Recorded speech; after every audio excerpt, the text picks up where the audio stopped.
For today's video, I'm going to do a map guide here on Heart of Kunlun. I know this one is long overdue, but hopefully it's worth the wait, so I'm just going to jump right into it. Right off the bat, what you're going to want to do is you're going to want to have two separate groups of people set up on both sides here of this section here. You're going to want to make sure that the enemy doesn't have a way to angle around and get a sort of pincer in on your team.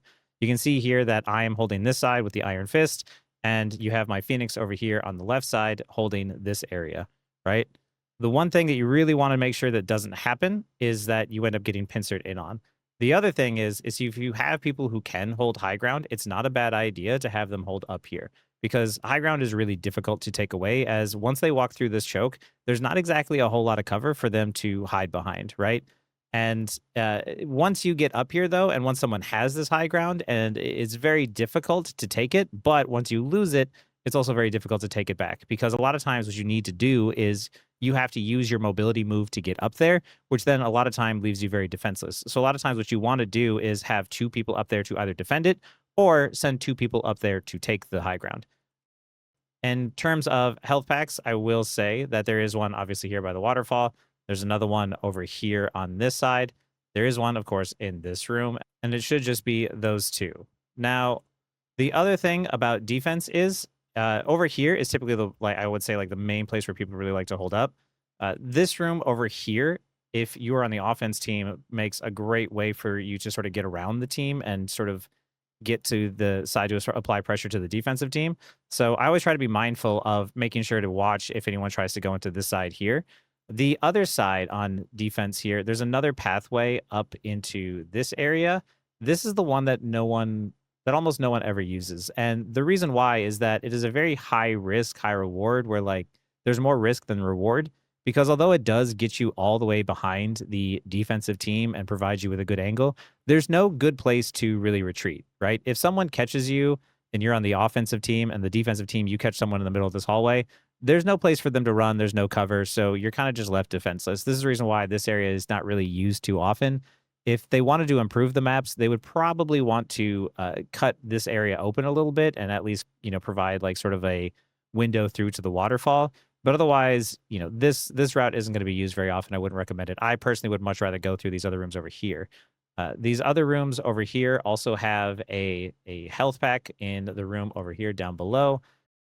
Up here, this is a good spot to hang out, especially if you're like Rocket and you're trying to heal everyone because you can heal everyone from the sides and you can see both sides of the pillar here.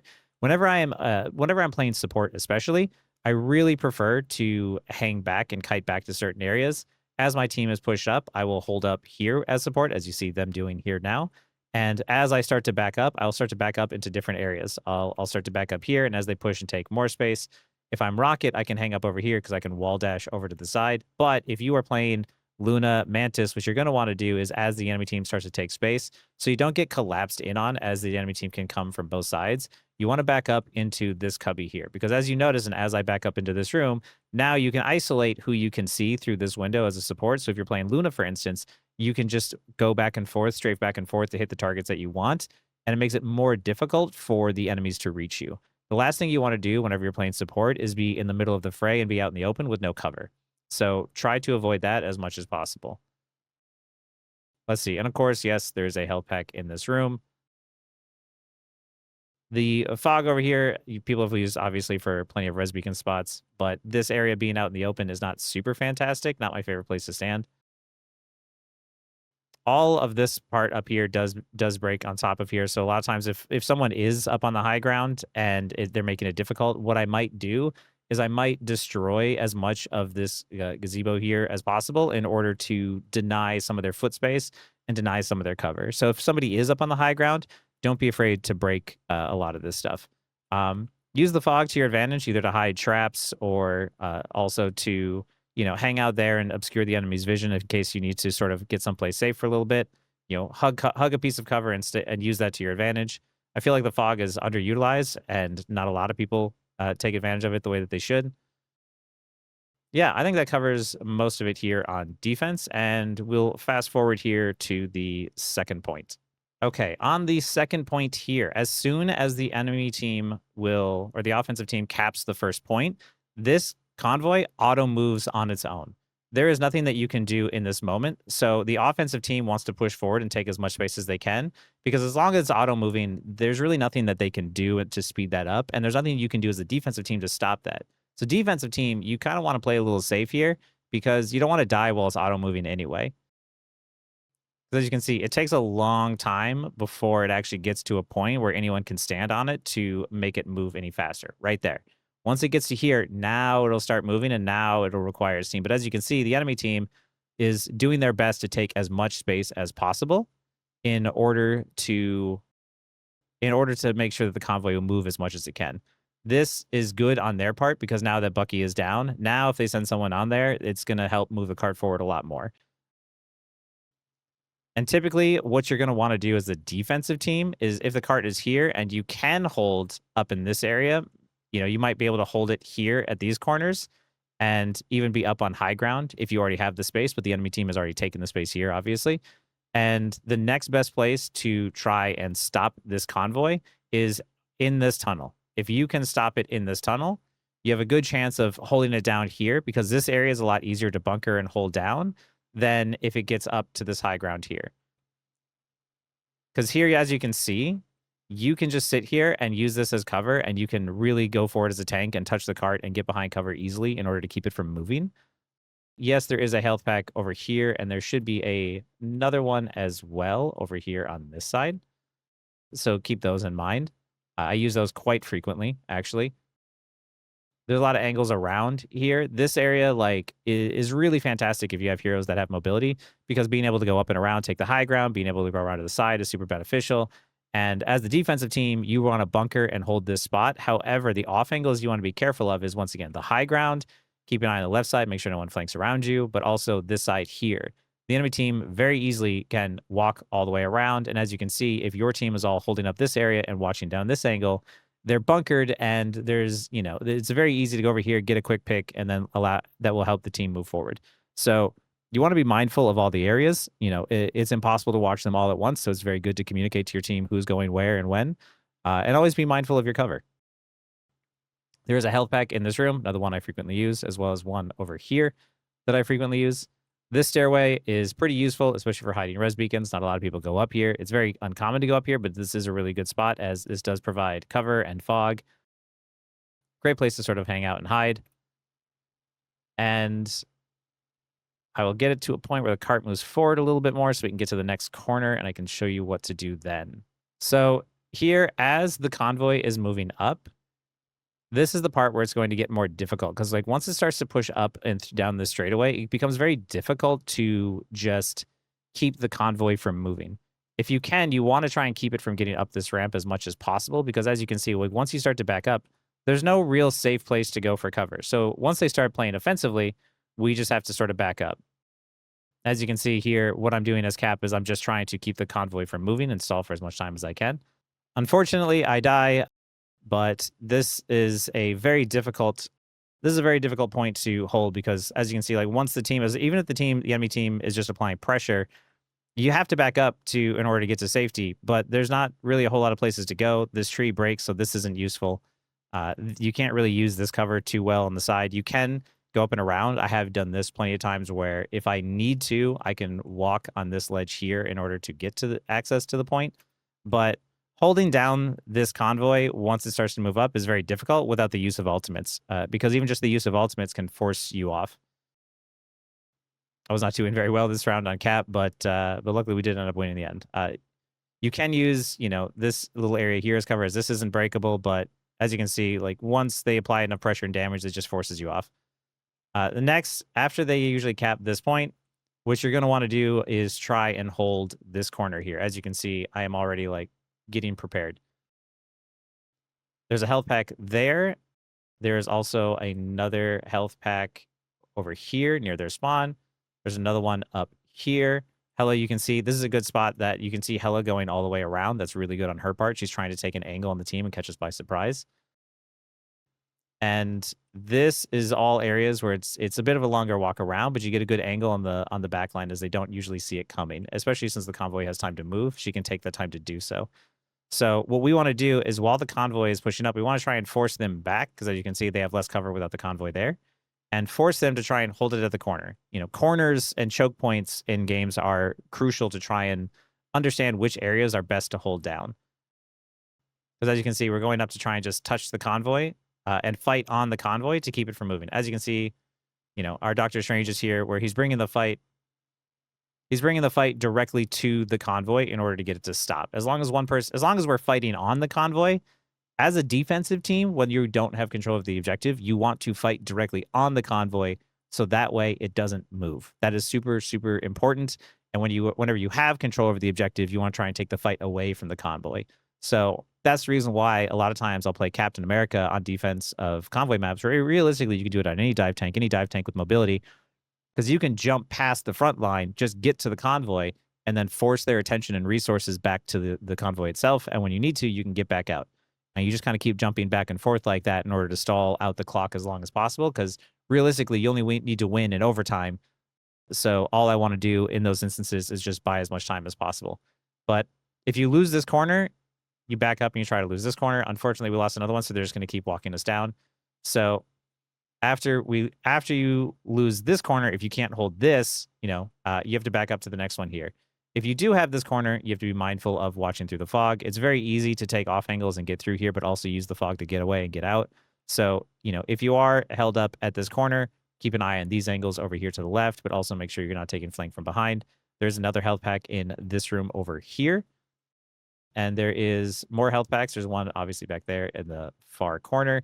And what you want to do on the defensive team, especially as this convoy starts to move up, is you want to give up space. You can use these things as cover when you walk up, but ultimately, until the convoy moves up into this area, if you lose this corner and it moves up these stairs, there's not a whole lot of cover for you to use other than the convoy and these things. It's very, very difficult to try and hold once it gets up these steps. Important things to remember up here, this spot right here is a really good spot for a res beacon. If you are playing Rocket, a lot of times people don't usually look up there. If you are playing hit scan, this area up here is a good place to try and hold out, because there's stairs leading up here. You have cover. You can hit angles. It's not, realistically, what you want is you want your tanks fighting in the open here, and you want everyone else to be, sitting near cover. Supports, you can hit from range. Here's obviously another spot over here. It's the one that's not used as often because of the fact that the enemy is coming from this side, it's a bit of a longer route around. But, any longer route that there is to take around, the less likely it is that the enemy will expect it, but also the more likely and the more easy it is for you to be collapsed in on if you don't get out there soon enough. Yeah, as the convoy starts to push up, as you can see here, the Psylocke is taking an angle around and taking an off angle. That's really smart by her on her side, and this is exactly what you kind of want to defend from as well. As you don't want to just only only want to watch main. You want to watch all the angles in which the enemy can approach in from, right?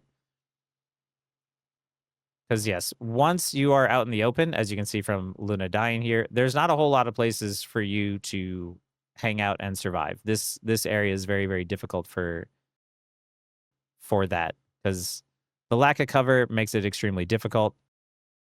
And, at this point, I am doing my best just to stall, and luckily Invis came out with her ult.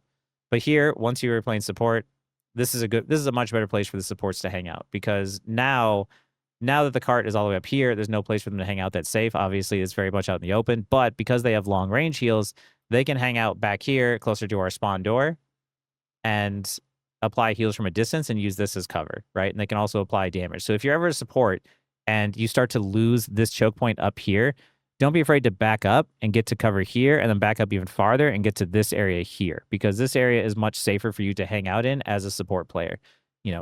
I always say that as a support, you want to be hanging out far enough away from your team that you're not in immediate danger, because if they're shooting at your tanks, they can shoot at you. But you want to be close enough to your team that if there is a diver, that your team can reach you and peel for you. So this is a good spot to sort of hang out for that. And yeah, I think that pretty much covers defense. We're going to go over offense here. Okay, on offense, you're going to push up, and what you're going to try and do is you're going to try and take both sides. As you can see, there is Rogue up there guarding the high ground. That's very smart by her. That's actually just Asa up there, another friend of the stream, amazing Rogue player. And what you want to do is obviously go from both sides. You want to try and collapse in and try and find ways around. With Bucky hooking there, we're kind of keeping clear. But as you can see, you sort of want to try and apply pressure from both sides. Losing someone really hurts in these instances because it's very difficult to break through this choke. But you can go around, and as you can see, you can get angles on the enemy team from here as well. So this is the reason why it's super important to try and, attack from multiple angles at once. You don't ever just want to attack and all push one direction because it's so much easier to apply pressure and damage from two ways at once, but you have to fight for those different pathways. And here you can see me and the Iron Fist diving together to try and apply that pressure. Unfortunately, I do not get out in time. Let's fast forward here a little bit because I know it takes us a little bit to take this first choke. But here, as you see, once again, I am approaching from one way. Iron Fist has the high ground. I'm collapsing in and diving with him to apply pressure. And as I apply pressure, as Iron Fist and I apply pressure to the enemy backline, Bucky then pushed up to the front line isn't getting healed because of it, which allows my team to secure a pick. So it's unfortunate that I die, but luckily, because of the pressure that we applied, we were able to get a pick, which allowed Cyclops to move forward, which allowed him to be able to get an ult off and kill both supports. Diving is, once again, it's not always about getting and securing the picks yourself. Sometimes it's literally just about creating a distraction and pulling out resources from the supports, so that way somebody else on the enemy team doesn't end up getting those resources. And here, because Strange died last, they cannot TP in time. So yes, it's very, very difficult to break through this choke. And you have to remember too, if anyone ever has the high ground, if there's like a hit scan or something up there, try and get really close to be able to hug the wall. It's very difficult for them to shoot straight down. And it puts them at risk because they have to move closer and closer forward. So if there's ever anybody up on the high ground that's giving you trouble, hug the wall as much as possible, right? Try to get in there. And even if you don't want to destroy this to make it more difficult, leave this up there so that way you can walk forward and then hide underneath it. Because even if they're hit scan, as long as you cross the gap and you're hiding underneath, it'll make it very difficult for them to hit you and to reach you. And then just keep applying that pressure by hugging and staying out of that blind spot. Because as you can see, like once you're up here, if you're directly underneath, you have to walk pretty far forward. And the more forward you walk out, the more you put yourself at risk. That's how you deal with long range poke as well. A little piece of advice. Long range poke it takes advantage of people walking down those long sight lanes and staying in those sight lanes. What you want to do is position yourself in a way in which, in order for them to reach you or to apply damage, they have to put themselves at greater risk. So I will frequently hide in their blind spots as much as possible while trying to shoot everybody else. I think it covers most of this first point here on offense. As the cart is auto moving, we're going to push up and take as much space as possible. Unfortunately, I was not able to save my fist in time. That's my bad. But right here, as the cart is auto moving, I am trying to fight and contest and take this space as much as possible because I don't want them pushing up. This is me trying to hold the space so that way the convoy can move up safely because I don't want it to get stuck back there. Even when you're playing tank, it's not always about getting kills. Sometimes you're just trying to apply enough pressure so that way the enemy team can't walk forward comfortably. And I get out with a little bit of health. I get back up to full, and I can go back in. And here, I fall back. I try to also fall back to places where I can watch the off angles. I do die here thinking that we might stack in the ult. We do not. But here you can see I am immediately going to take an angle. And as I go to take an angle, I see a Hela on the way, which allows us to get a kill. I went to take an off angle and fight and contest that space for that angle, and because of it, I ended up bumping into a Hela that was also trying to take an angle who didn't see me coming. Because of it, we get a quick and easy kill, and now I am pulling attention and resources, and I'm just trying to survive, because now that my team already has the advantage, I'm just trying not to throw their advantage, because as you can see, now with them being out somebody, they're very underpowered. And it's allowing the convoy to move up because naturally our team can dish out more damage than their team can. And as I take too much damage, I get out. I rejoin my team. And here, as long as my team is fighting off of the objective, the convoy will move. Because as you can see, every time they go to touch the convoy, it stops moving. That's bad for us. Rogue, when she ults, is pretty powerful. A lot of times what you can do is you can try and focus her. Unfortunately, we are not able to do so. So we'll fast forward a little bit here again to the next fight. Here we get a pick early, and now especially like once they lose their main tank that's holding down the convoy, we just dive and apply a lot of pressure. Anytime that you take down a tank, the enemy team loses a lot of ability to hold and maintain space. So it's very easy to rush them down. Tanks are very difficult to kill, but when you do take one down, it's very easy to rush down the rest of the enemy team. And as you can see, like once it pushes up here, now you can see me here creating a distraction at the back. Not a great one. Trying to, at least, because I wanted them to focus on me and not on my team here on the point. Unfortunately, I almost tossed this one. Or at least I do toss this one because I died here in that fight. That was really bad on my part.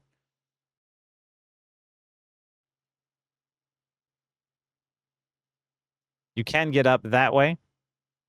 I use my dive to try and follow up. Luckily, my team makes up for my mistake. Clearing the point first. Hela's got nowhere to go. And now we can push it in. See, as you can see, once you sort of get to this point, it's very difficult to hold this objective down because there's no cover, there's no place to hide. If you time it right and you pump enough damage, the defensive team has to either die or walk away. There's not much that they can do.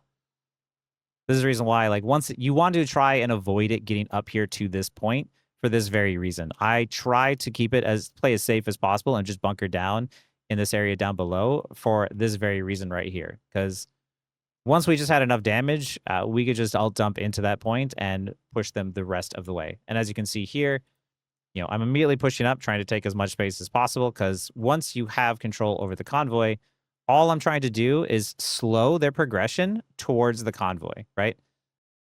I see my team at the back there is pushing. And as you can see, I am taking the fight away from the convoy.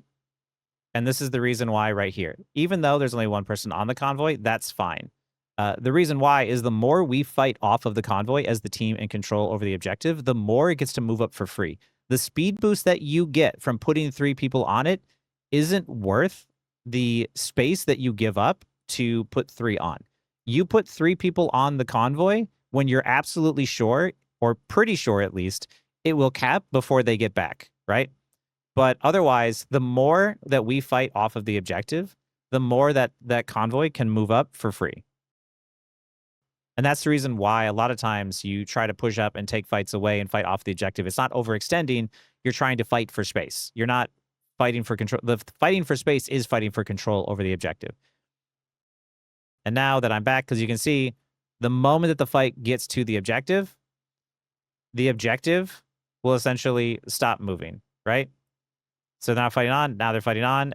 Objective stops moving. So even though both teams are fighting and going back and forth here, technically the defensive team has the advantage and is winning this exchange, because if the defensive team and the offensive team break even, because of the fact that the defensive team is fighting on the objective, they're getting more value than we are because it's not moving, right? So that's the reason why whenever you have control over an objective, you do not want to fight on it, right? Offensive, like I said, if you have to, if you're playing hit scan and stuff, you can take these angles here. And as you can see, a lot of supports are standing out in the open. There's not a whole lot of cover here. Whereas like if you're standing here, you have cover. A lot of people are always standing too far out in the open. This third point really sucks. People always like to stand out in the open. It's very easy to secure picks because look, you can go around here and you can see angles on the enemy team as well. And it's very easy to get access to this and also very easy to get away and jump back to your team if you're on the defensive team. Offensive team, you're trying to watch these angles. You're trying to make sure that nobody goes up and around there, because the moment that you do and you get pressured from multiple sides, it's very, very difficult to try and retake that space if you're all grouped up in the middle here, right? Currently, both teams are sort of just alt dumping here. And now there is no cover for them to hide behind, which allows us to clean up and take it the rest of the way. Now, if you do manage to win a fight and you are on the offensive team and you win a fight up here, and the enemy team still has time to respawn, what I do as a tank is I push up and I try to hold this area here, because I can still use this as cover. I can still use this area as cover. As a tank, I'm trying to slow their progression, so I'm trying to make sure that I block both stairways. Maybe me and the other tank will split. One takes one side, one takes the other side. Our supports can use the convoy as cover. and we can try and hold this space because once again, you as a job as a tank and as a team in general, is you're trying to keep them from accessing the point. So if you are able to take this space away, take it away as best you can, because you want to get them, either to hold this space and keep them from accessing the objective, or if they want to touch it, they're forced to pop an ult here and not closer to the objective where it's more beneficial. Anytime the enemy team has resources that they have, like a Luna ult, a Cloak and Dagger ult, an Invis ult, or DPS ults for that matter, you want to try and force them to use it on your terms and not on theirs. So that way they're forced to use it at inopportune moments. So if you're holding up here and the Luna is forced to pop it early, that means she has to waste a couple of seconds just to use her ult, just to get forward to touch, than it is to spend an entire, 10 seconds on the point instead of 8. So something to keep in mind when it comes to, taking the spaces on offense. Because as you can see, I go up and I take one side, Bucky's on the other side. I immediately push up to try and take that space away. I do not want the enemy team to walk out and take it for free. Not all value is done through final hits and kills and eliminations or whatnot. Like some of it is just by holding space, and that's what you want to do. So yeah, that's the map guide to Heart of Kunlun. I hope that this was helpful in seeing what you might want to think about doing and the areas that you sort of want to hold up. This map is a little more difficult because there's a lot of areas to get around. The first point, I will say, the first point is the hardest to take in the game, in my opinion, but don't give up if you're struggling. Just try to remember to take those angles and create a pincer around. But once you get past that first choke, every game is winnable, okay? That being said, I hope you like this map guide, and I'll try to get to the others here real soon, all right? Thanks.